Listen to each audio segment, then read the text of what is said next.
नमस्कार बच्चों, आपके एनसीईआरटी सिलेबस का एक महत्वपूर्ण पार्ट है आय का चक्रीय प्रवाह। तो चलिए आज के वीडियो में हम इसे समझने की कोशिश करते हैं कि आय का चक्रीय प्रवाह क्या होता है। पहले हम किसी अर्थव्यवस्था की स्थिति को देख लेते हैं बच्चों कि अर्थव्यवस्था में किस तरह की स्थितियां होती हैं जिसकी वजह से ये चक्रीय प्रवाह उत्पन्न होता है। तो अगर मैं कहूँ तो अर्थव्यवस्था में तीन काम होते रहते हैं, जैसे कि उत्पादन का कार्य होता रहता है, उस उत्पादन के कार्य से आय का सृजन होता रहता है और उस आय सृजन से व्यय भी होता रहता है। अब ये कैसे होता रहता है? हर बात में तो मैडम कह दी कि होता रहता है, अब इसको जरा समझिए कि कैसे।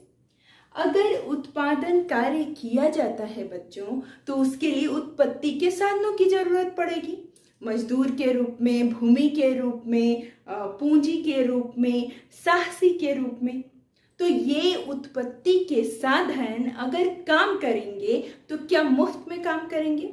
नहीं ना, उन्हें कुछ ना कुछ पैसे तो देने पड़ेंगे हमें।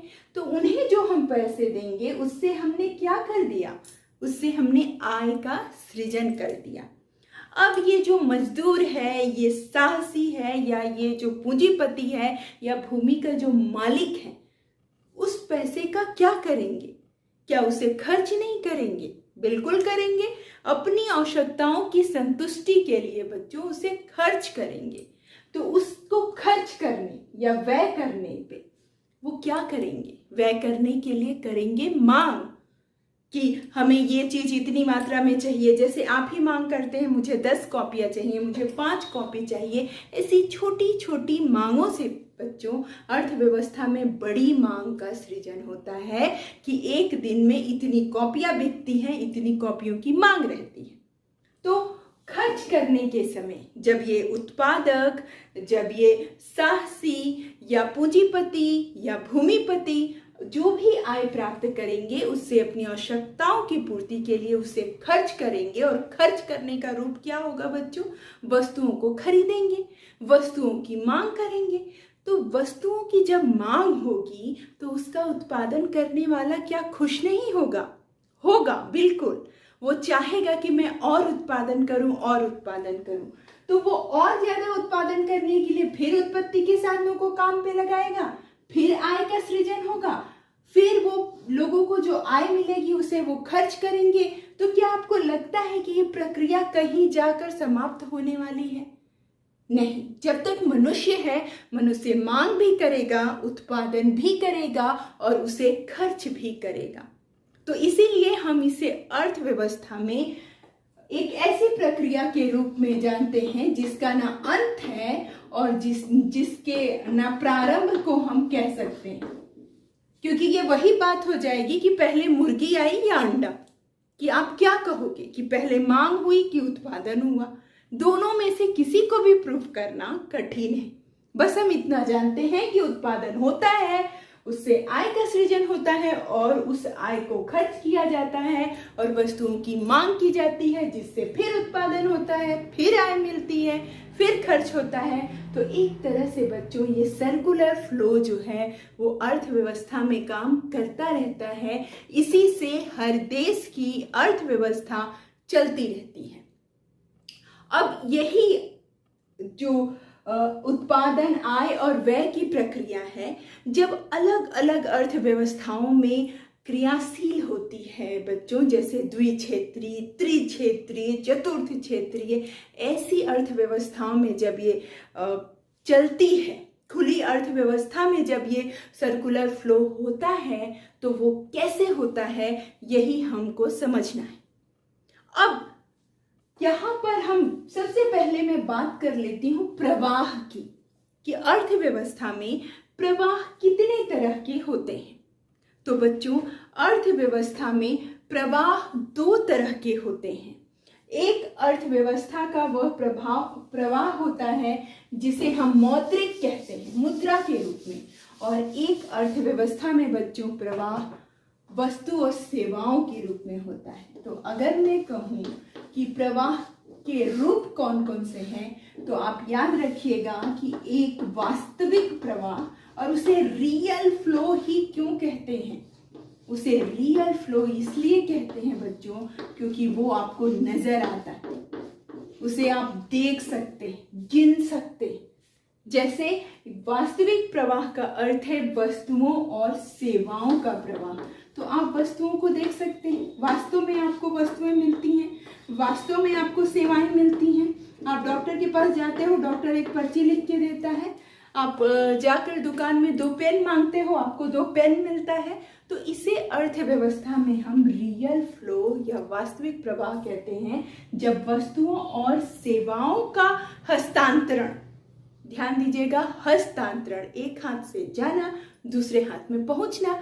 जैसे दुकानदार के हाथ से 2 कॉपी आपके हाथ में पहुंच गई, तो ठीक इसी को बच्चों वस्तुओं और सेवाओं का जहां पर हस्तांतरण होता है उसे ही हम कहते हैं वास्तविक प्रवाह।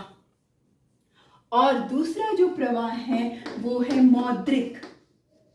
तो मौद्रिक नाम से स्पष्ट हो रहा है, इसमें किसका प्रवाह होगा? मुद्रा का। तो यहां पर आपको याद रखना है कि जब मुद्रा का लेन देन होता है तो यह मौद्रिक प्रवाह कहलाता है। उसके बाद बच्चों बोर्ड का एक बड़ा ही महत्वपूर्ण प्रश्न आता है कि आखिर क्यों वास्तविक प्रवाह की विपरीत दिशा में मौद्रिक प्रवाह होता है, उल्टी दिशा में क्यों होता है? तो चलिए पहले देख लेते हैं कि उल्टी दिशा में होता है या नहीं, फिर उसके कारणों को भी देखेंगे। तो अगर मैं इसे बहुत ही सरल रूप में आपको बताना चाहूं तो बच्चों आप इसे ऐसे समझिए, जैसे यहां पर एक दुकान है, शॉपकीपर है, दुकानदार है, ठीक, और यहां पर स्वयं आप हैं, ठीक। ये इस तरीके से मैं समझा रही हूं।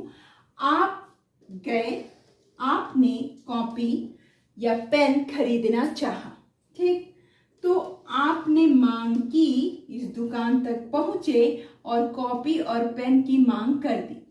अब दुकानदार ने आपको कॉपी और पेन दे दी। अब ये आ रही है आपकी कॉपी और ये रहा आपका पेन। तो किस ओर जाएगी? दुकानदार के हाथ से आपकी ओर आई। एरो देख लीजिए, आपने यहाँ पे खड़े खड़े मांग की, भैया एक कॉपी और पेन दे दीजिए, और दुकानदार जो है वो यहाँ से आपको कॉपी और पेन दे रहा है, तो कॉपी और पेन आया आपकी तरफ। अब बदले में आप क्या दोगे?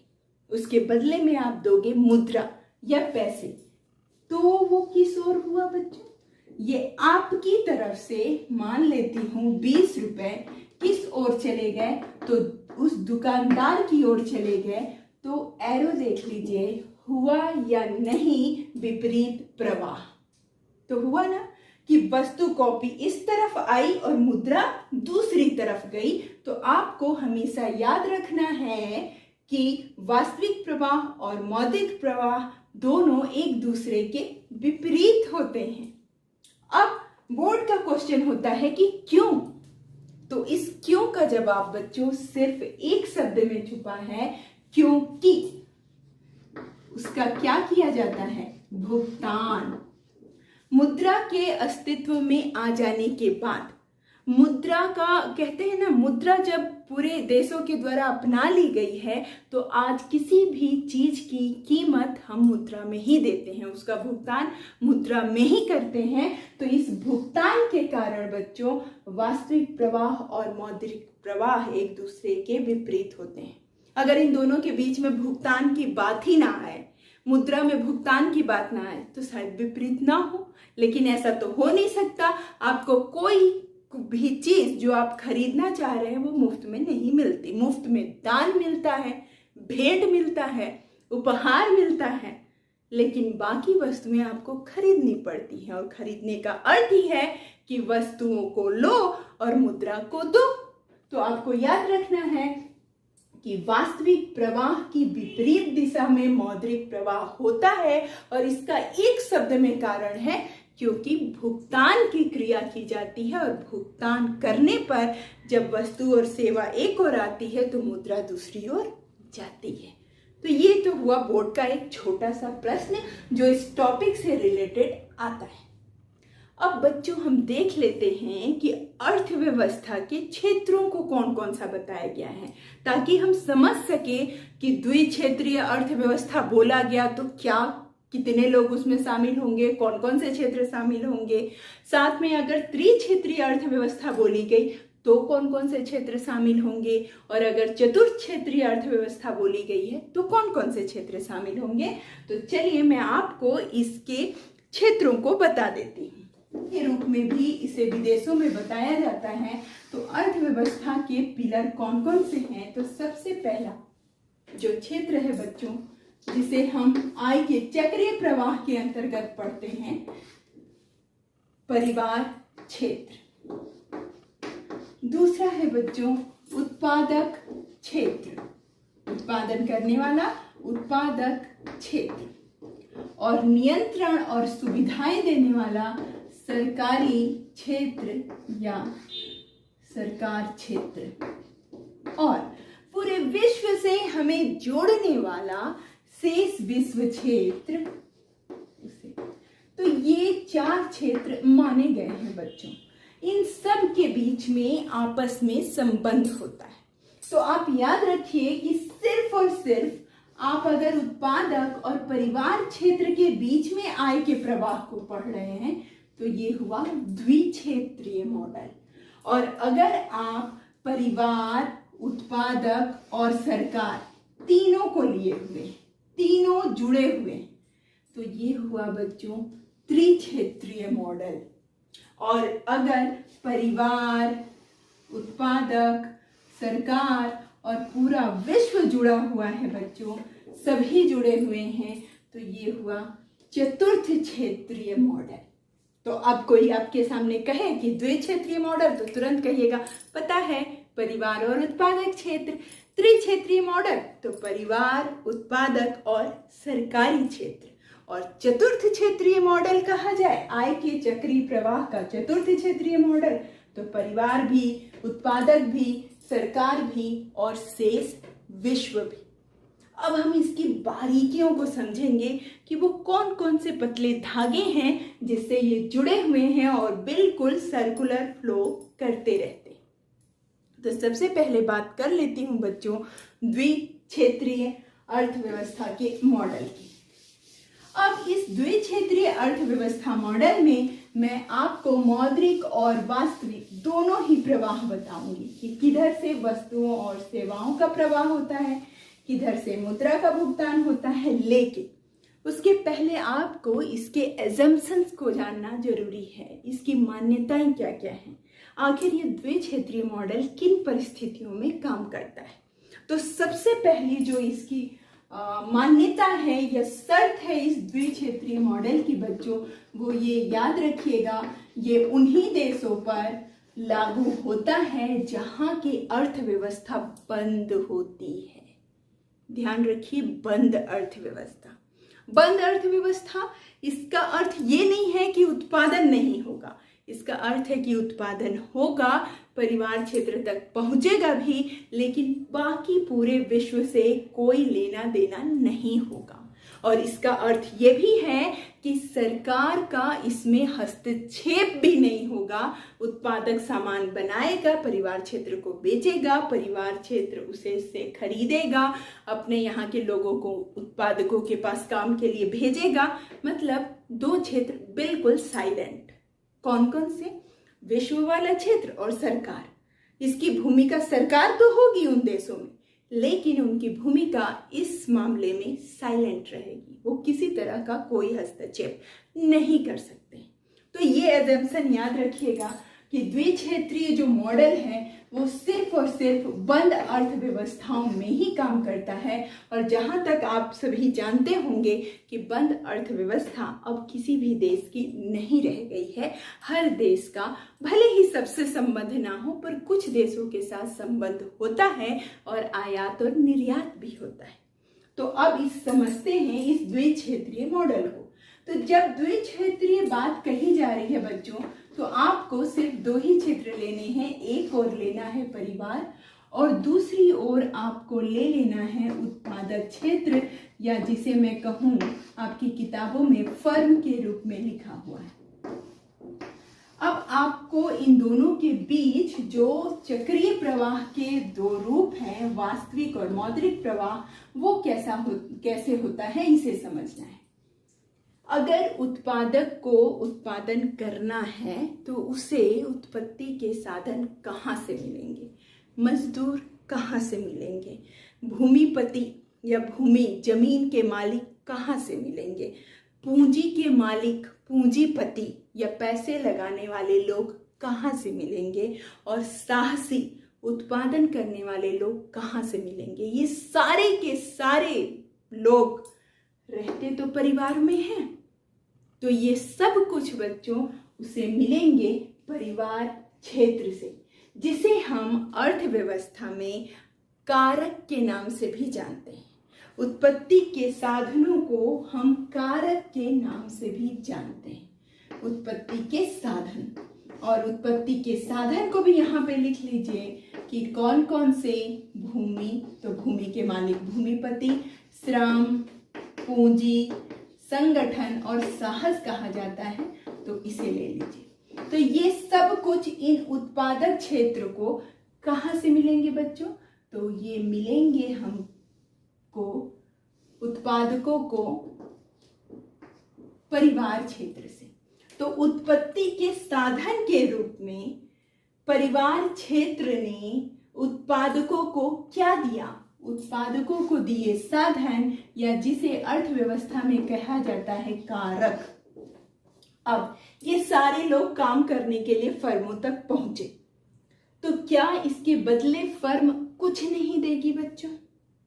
इसके बदले फर्म देगी, भुगतान करेगी।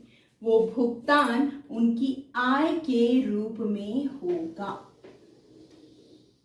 उनकी आय के रूप में होगा। ये जितने उत्पत्ति के साधन हैं, वो जो भुगतान करेगी उसको हम लिखेंगे अकारक आय भुगतान। अब ये भुगतान होगा किसमें बिट्टू, तो ये भुगतान होगा मुद्रा में। तो आप समझिए कि यहाँ पर जो प्रवाह हुआ वो कैसा था, वो मौद्रिक था, ठीक। और यहाँ पर जो ये प्रवाह हुआ बच्चों, वो कैसा था, तो वो वास्तविक था। अब एक दूसरे रूप में और देख लीजिए कि परिवार क्षेत्र को मिल गई है आय, और उत्पत्ति क्षेत्र को मिल गए हैं, उत्पादक क्षेत्र को मिल गए हैं उत्पत्ति के साधन। अब क्या होगा, अब परिवार क्षेत्र को चाहिए वस्तुएं और सेवाएं, तो उन वस्तु और सेवाओं को वो कहाँ से प्राप्त करेंगे, तो वो उन्हें देगा उत्पादक क्षेत्र, ठीक। वस्तु और सेवा, यहाँ पर हो गया वस्तु और सेवा। तो वस्तु और सेवा उसको कहाँ से मिली, परिवार क्षेत्र को, उसको मिली उत्पादक क्षेत्र से। तो अब परिवार क्षेत्र क्या करेगा, परिवार क्षेत्र उत्पादकों को इस बात के लिए भाई भुगतान देगा, पैसे देगा। तो आपने देखा कि बड़े आराम से इस द्विक्षेत्रीय अर्थव्यवस्था में एक ओर वास्तविक प्रवाह हो रहा है तो दूसरी ओर मौद्रिक प्रवाह हो रहा है। तो आप देख लीजिए कि हमेशा ही जो वास्तविक और मौद्रिक प्रवाह होता है एक दूसरे के विपरीत होता है। क्षेत्रीय अर्थव्यवस्था है जिसमें ये माना जाता है कि उत्पादकों के द्वारा की गई मूल्य वृद्धि बराबर होती है आय के, और आय बराबर होता है भुगतान या कहें व्यय की। मतलब ये तीनों ही चीजें एक दूसरे के बराबर होती हैं। क्यों?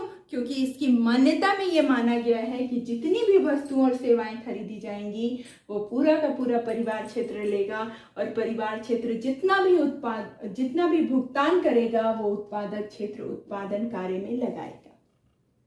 इस मान्यता के कारण ये माना जाता है कि मूल्य वृद्धि बराबर होगी आय के और आय बराबर होगा खर्च के, क्योंकि परिवार जितना कमाएगा उतना पूरा खर्च कर देगा। लेकिन ऐसा होता नहीं है व्यवहारिक रूप से। सैद्धांतिक रूप से तो सुनने में लगता है कि हाँ सही, छेद हो जाए तो पानी निकलता रहता है। वैसे ही बच्चों, बचत और निवेश के कारण एक ओर तो इसमें लीकेज हो जाता है, रिसाव होने लगता है, और दूसरी ओर बच्चों इसमें कुछ जमा भी होने लगता है। अब उसे समझिएगा कैसे। तो मैं उस बचत और निवेश वाले मॉडल को आपको यहाँ पर बताने की कोशिश कर रही हूँ कि समझिए कैसे। तो इसमें बहुत बड़ी महत्वपूर्ण भूमिका जो है वो इन दोनों के बीच एक जो कड़ी है वो निभाती। जैसे परिवार क्षेत्र या आप ही के घर की जो आय है, क्या पूरी की पूरी खर्च कर दी जाती है? नहीं ना कुछ बचा कर रखा जाता है। तो वो क्या हुआ? बचत। अब उस बचत को आप रखते कहाँ हो? बैंकों में। तो बैंक को दूसरे रूप में कहते क्या हैं? तो हम उसे कह लेते हैं मुद्रा बाजार, जहां पर पर्याप्त मात्रा में मुद्रा मिलती है।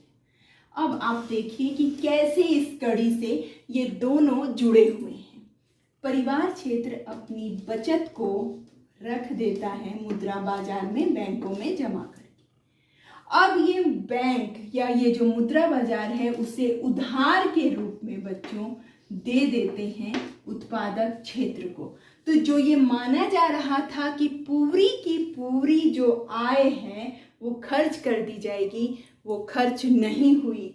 यहाँ पर वो हो गया बच्चों रिसाव। ठीक। अब अंतःक्षेपण जिसे इंजेक्शन कहा जाता है वो कहाँ पे हुआ? क्या मिला इसके बदले? तो जब बचत यहाँ पर उधार के रूप में चली गई तो एक और चीज इस मुद्रा बाजार से परिवार क्षेत्र को मिलेगी बच्चों, वो है ब्याज। इसके बदले जो उसने बचत दी है उसके बदले मुद्रा बाजार को उत्पादक क्या देंगे? ब्याज। और ये ब्याज को किसे देगा? परिवार क्षेत्र को। तो ये हो गया बच्चों जमाव, या जिसे इंजेक्शन या जिसे हम कहते हैं अंतःक्षेपण, या बाहरी स्रोतों से आई हुई आय भी इसे कहा जाता है कभी कभी। अब वो अंतःक्षेपण किस रूप में आता है? इन्वेस्टमेंट के रूप में, निवेश के रूप में आता है बच्चों। अब इसे एक और तरीके से समझिए कि सेम इसी तरह यह जो उत्पादक क्षेत्र है वह भी अपनी बचतें कहाँ जमा करेगा? वह भी अपनी बचतें जमा करेगा मुद्रा बाजार में। तो उसने अपनी बचतें मुद्रा बाजार में जमा की, तो यहाँ पे हो गया बच्चों रिसाव। लेकिन अगर निवेश किया गया है, इन्वेस्टमेंट किया गया है, अगर पूंजीगत वस्तुएं खरीदी गई हैं जिसके कारण आय का सृजन हुआ है, तो ये क्या हो जाएगा बच्चों? अंतःक्षेपण। तो बहुत आसानी से ये जो बचत है आप हमेशा याद रखिएगा कि आय के चक्रीय प्रवाह में जो छेद करने का काम, रिसाव करने का काम, लीकेज करने का काम करता है वो होता है बचत। और उस लीकेज को बंद करने का जो काम करता है वो होता है बच्चों अंतःक्षेपण। और अगर मैं इसकी परिभाषा करूं तो जब किसी कारणवश आय के चक्रीय प्रवाह में मुद्रा जितनी गई थी उतनी वापस नहीं आ पाती तो इसे रिसाव कहते हैं। और जब अर्थव्यवस्था में आय के चक्रीय प्रवाह में कहीं बाहर से मुद्रा आ जाती है तो इसे कहते हैं बच्चों अंतःक्षेपण। जैसे आप सिंपल समझ लीजिए कि हमारे भारत देश में सब कुछ ठीक चल रहा है, कोई बाहर का इन्वेस्टर आया, विदेश से कोई व्यक्ति आया और उसने भारत के किसी फर्म में पैसा लगा दिया, तो ये स्थिति क्या होगी बच्चों? अंतःक्षेपण। क्योंकि वो पैसा तो हम गिन ही नहीं रहे थे, हम तो अपने उत्पादन और परिवार क्षेत्र में लगे हुए थे। तो बाहर से किसी इन्वेस्टर ने आकर पैसे डाल दिए हमारे आय के चक्रीय प्रवाह में, तो ये हो गया अंतःक्षेपण। इसे कहेंगे निवेश। और किसी कारणवश हमको जितनी आय मिल रही है, जैसे 20,000 या 10,000, मैं पूरा खर्च नहीं कर रही हूँ, 2,000 बचा बचा के रख लेती हूँ, कभी कहीं रख देती हूँ, कभी बैंक में रख देती हूँ, तो जितना मुझे मिला मैंने वापस अर्थव्यवस्था को नहीं दिया, बचा कर रख लिया, तो वो है रिसाव। और ये आपको हर त्रिक्षेत्रीय, चतुर्क्षेत्रीय, किसी भी तरह के मॉडल में आपको ये पढ़ना ही है। तो बस एक शब्द से याद रखिएगा, रिसाव मतलब बचत किया जा रहा होगा, अंतःक्षेपण मतलब कहीं बाहर से पैसा आया होगा, निवेश किया गया है, चाहे मशीन के रूप में किया जाए, पैसे के रूप में किया जाए, किसी भी रूप में निवेश हुआ है। तो निवेश से ही अंतःक्षेपण होता है और बचत से ही रिसाव होता है। अब हम बात करेंगे सरकार क्षेत्र को जोड़ते हुए त्रिक्षेत्रीय अर्थव्यवस्था के मॉडल की। और बच्चों, ये देखने में किताबों में जितना कॉम्प्लिकेटेड रहता है ना, बिल्कुल वैसा नहीं है, बस आपको कुछ फैक्ट्स मालूम होने चाहिए। तो यहाँ पर हम बात कर लेते हैं, एक और परिवार क्षेत्र लिख देते हैं, और यहाँ मैं लिख दूं कि हम पढ़ रहे हैं त्रिक्षेत्रीय मॉडल, थ्री सेक्टर।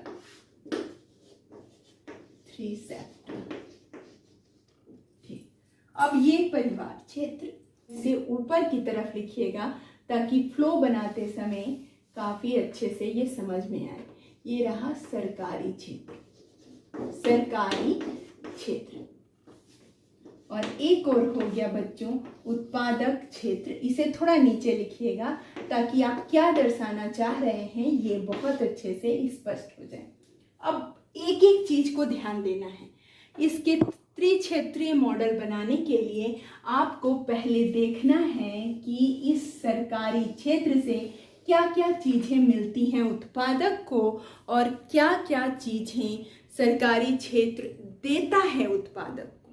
ठीक, तो अब लेने और देने का हिसाब कर लेते हैं और ठीक वैसे ही परिवार क्षेत्र से भी लेने और देने का हिसाब कर लेते हैं। अब स्टार्ट करते हैं बच्चों। क्या सरकारें वस्तु और सेवाओं का उपभोग नहीं करती? क्या सरकार सड़क बनाने के लिए गिट्टी वाले से गिट्टी नहीं खरीदती, डामर वाले से डामर नहीं खरीदती? खरीदती है ना। तो आप कह सकते हैं कि सरकार उत्पादक क्षेत्र से वस्तु और सेवा को लेती है। तो चलिए हम दर्शा देते हैं इसे इस रूप में। क्या गया बच्चों? वस्तु और सेवा। कहां से गया?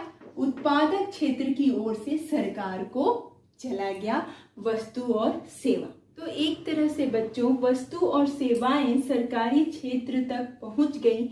और क्या चीजें हैं जो सरकार की तरफ से इसे पहुंचेंगी उत्पादक क्षेत्र को?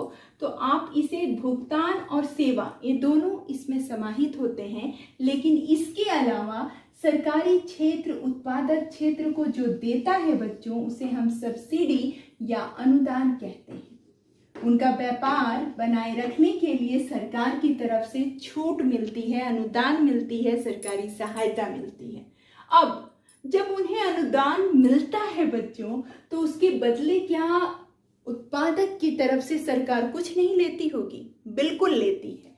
वो उत्पादक पे लगाती है कर, तो एक तरह से कर के रूप में पुनः भुगतान कहाँ हो गया? सरकारी क्षेत्र को। तो तीन रूप में आपको इसे समझना है कि एक और तो वस्तु और सेवाओं पे खर्च होता है, वस्तु और सेवाएं उत्पादक क्षेत्र से सरकारी क्षेत्र तक पहुंचती हैं, सरकार उत्पादक क्षेत्र को अनुदान देती है और बाद में फिर उत्पादक क्षेत्र उन्हें कर देता है। तो ये रहा तीन तरह से उनके बीच का संबंध।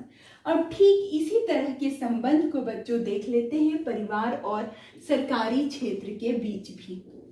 अब सरकार को जो हस्तांतरण भुगतान हम कहते हैं, यहाँ पर मैं बता दूं हस्तांतरण भुगतान का मतलब होता है बच्चों वृद्धावस्था पेंशन, बेरोजगारी भत्ता, जो सामाजिक सुरक्षा के नाम पर सरकार परिवार क्षेत्र को देती है। उस हस्तांतरण भुगतान को सरकारी क्षेत्र से परिवार क्षेत्र तक पहुंचाया जाता है।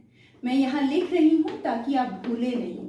हस्तांतरण भुगतान का अर्थ ही होता है बच्चों पेंशन, सहायता, ये जितनी भी अटल आवास या इस तरह की कोई भी सहायता या किसी तरह का जो भत्ता सरकार की तरफ से दिया जाता है उसे हम कहते हैं हस्तांतरण भुगतान।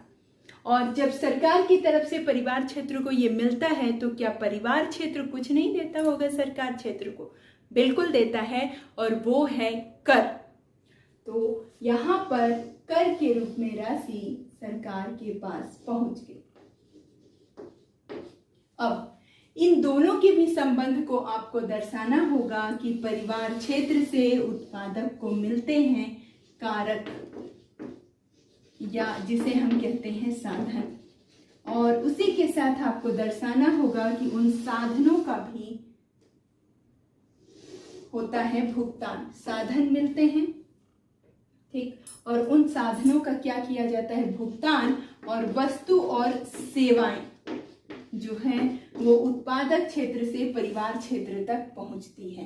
तो यहाँ पर आप डाल दीजिए कि भुगतान और वस्तु और सेवा ये उत्पादक क्षेत्र दे देता है परिवार क्षेत्र को, और परिवार क्षेत्र उत्पादक क्षेत्र को दे देता है कारक या साधन उसके उत्पादन कार्य के लिए। लेकिन उसके बावजूद एक और ऐसी कड़ी है जिससे ये तीनों जुड़े रहते हैं बच्चों, जिसे हमने अभी देखा था, मुद्रा बाजार, या जिसे हम वित्त बाजार भी कहते हैं।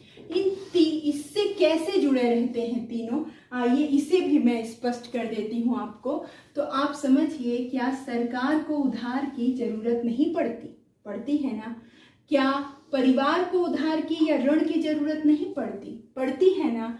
तो आप ठीक वैसे ही इस बात को लिखेंगे कि परिवार अपनी बचतें दे देता है मुद्रा बाजार को और उसके बदले प्राप्त करता है उधार।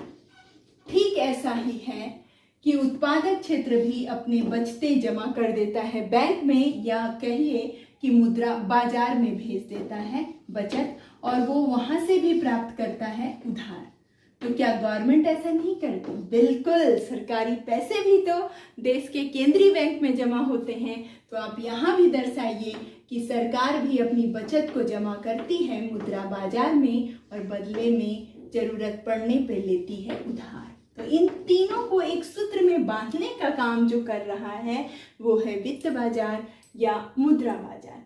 तो बहुत कठिन नहीं है बच्चों, अलग अलग करके समझिएगा कि उत्पादक क्षेत्र से क्या क्या चीजें सरकार को मिलती हैं और सरकार उसके बदले क्या देती है। परिवार क्षेत्र से क्या चीज सरकार को मिलती है और सरकार उसके बदले क्या देती है। बस इसे समझकर जब आप बनाएंगे तो त्रिक्षेत्रीय मॉडल भी बड़ी आसानी से बन जाएगा। अब आइए इसी के साथ हम देख लेते हैं चार क्षेत्रीय मॉडल को। लेकिन इसमें बच्चों अगर रिसाव और अंतःक्षेपण कोई पूछ तो आप क्या लिखोगे? बचत जो की जा रही है वो वास्तव में क्या है? रिसाव, या जिसे आप कहोगे लीकेज, ठीक। और जो पैसे हमें प्राप्त हो रहे हैं फिर बाहर की तरफ से कुछ भी, जैसे सरकार अनुदान दे रही है या उधार प्राप्त हो रहा है, तो ये हो जाएगा अंतःक्षेपण। निवेश कहीं से भी प्राप्त हो जाएगा अंतःक्षेपण। अब इसी के साथ बच्चों चतुर्थ क्षेत्रीय मॉडल को समझने के लिए थोड़ी जगह बना लेते हैं हम अपने बोर्ड पे, और उसमें भी सेम यही प्रोसीजर को हम फॉलो करेंगे। सभी के साथ जो हमारे संबंध है उसे तो बताएंगे ही, बस एक आखिरी क्षेत्र के रूप में हम जोड़ लेंगे विश्व को, और यहाँ पे मुद्रा बाजार का नाम बदल कर हो जाएगा पूंजी बाजार। तो आप पहले एक सिधाई में लिख लीजिए परिवार क्षेत्र, दूसरी तरफ लिख लीजिए उत्पादक, इससे थोड़ा ऊपर में लिखिए सरकार, और इससे थोड़ा अलग लिखिए विश्व, जो हमारा है चतुर्थ क्षेत्र। अब इसके फिर से प्रोसीजर को जो त्रिक्षेत्रीय मॉडल में आपने पढ़ा था उसे ज्यों का त्यों लिख दीजिए बच्चों, और इसी के साथ यहाँ पर बीच में कड़ी के रूप में लिखिए पूंजी बाजार। जैसे ही ये पूंजी बाजार ये बन जाए तो बस अब आपको संबंध जोड़ना प्रारंभ करना है। सरकार और उत्पादक क्षेत्र का संबंध 3 तरह का होता है। आप पहले 3 तरह की लाइनें बना लीजिए ताकि आपका ये मॉडल अच्छा भी दिखे। ये 3 तरह का बन गई लाइनें।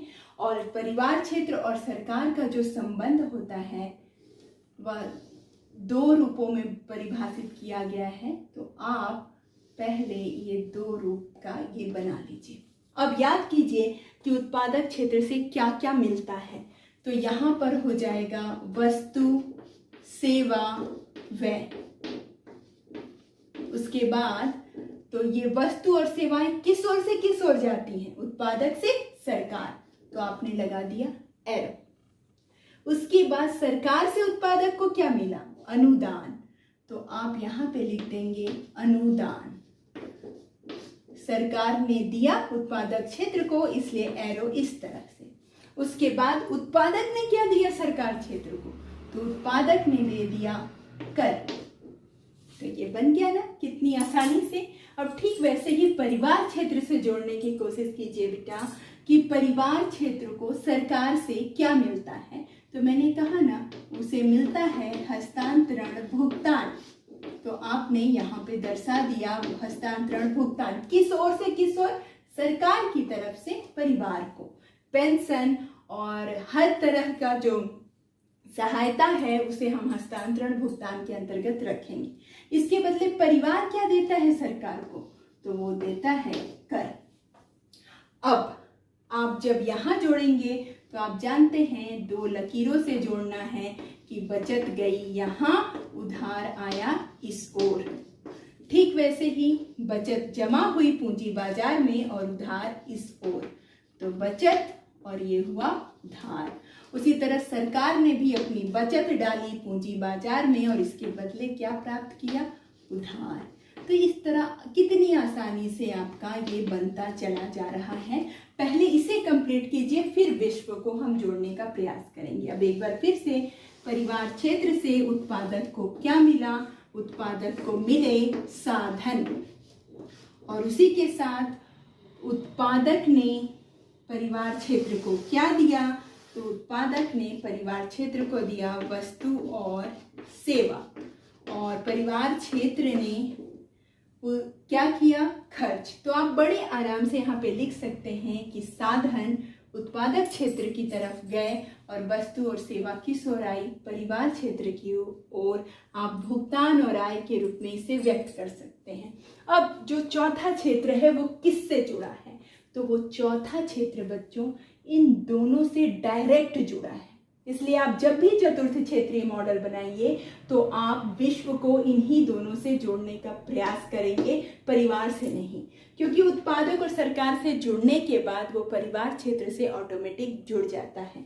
तो सबसे पहले समझिए कि विश्व का एक उत्पादक से क्या संबंध होता है।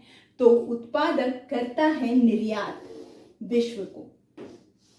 ठीक, तो आप यहाँ पर दर्शा दीजिए कि यहाँ पर उत्पादक क्षेत्र ने विश्व को क्या किया? निर्यात किया। और विश्व से दूसरे देशों से क्या वस्तुओं को मंगाया? तो जिसे हम क्या कहते हैं बच्चों? आयात। कि वो आयात उसे किससे प्राप्त हुआ? विश्व से। अब इन दोनों चीजों का यहाँ पे तो हो गया वस्तुओं का प्रवाह। अब इसका भुगतान और प्राप्ति कहाँ से होगी? तो इसकी भुगतान और प्राप्ति में इस्तेमाल होगा सरकारी खाता।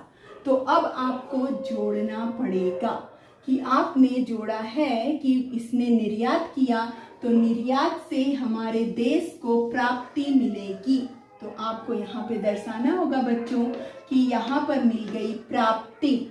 और ठीक वैसे ही यहाँ से सरकार क्षेत्र की तरफ से जो भी आयात किया जाता है उसका करना होता है भुगतान। तो यहाँ आप दर्शा देंगे भुगतान को। तो देखा आपने, जो इतना कॉम्प्लिकेटेड है वो कितना सरल है अगर क्रमबद्ध रूप से हम इसको देखें तो चलिए इसी के साथ इस आय के चक्रीय प्रवाह को समझिएगा। इसे समझना बहुत जरूरी है क्योंकि इससे देश की अर्थव्यवस्था का ज्ञान होता है। और साथ ही बच्चों इसी के साथ आपका यह एक महत्वपूर्ण टॉपिक है, तो इसे देखिए, समझिए, चैनल पे बने रहिए, लाइक शेयर और सब्सक्राइब जरूर कीजिए। याद रखिए, आपकी सफलता ही मेरा उद्देश्य है।